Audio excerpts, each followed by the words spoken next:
Let's imagine that we have a thin rod, the uniform one-dimensional object that can rotate about a pivot at this end here without friction, and it's released from rest such that it makes an angle theta with the vertical, and the length of the rod is L, and its mass is M, and of course it comes down, and we want to know the linear speed of this point. So it's going to be moving with some speed, and we want that value. So this is just an energy conservation problem. It could be a work equals difference in kinetic energy problem. So if we use energy conservation, it could also be a kinematic problem, but the easiest way is just to think in terms of energy conservation. So energy conservation. We have initially potential energy.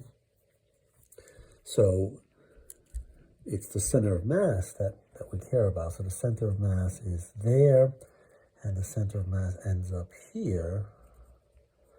And so the total height, mgy, is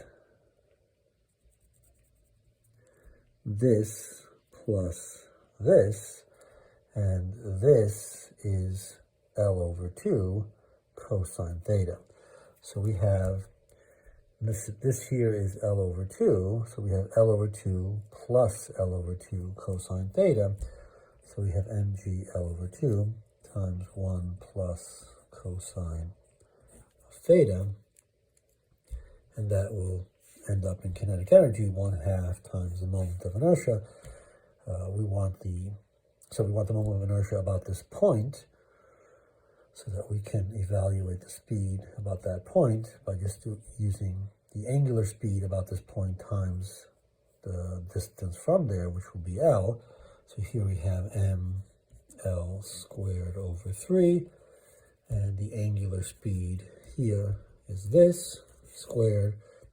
So we have omega is, we'll cancel the m's, the g survives. We have an L here, but we have an L squared here, so we'll get an L here. We'll get a factor of 3 here. We'll get 1 plus cosine of theta. And we have to take the square root. So that's the angular speed. That's the maximum angular speed of the system when the system is at the lowest point. And so the linear speed of the rod at this point is just omega times L, which is 3g 1 plus cosine theta over L square root times L, which we could simplify a little bit by bringing the L into the square root here, but otherwise that's the answer.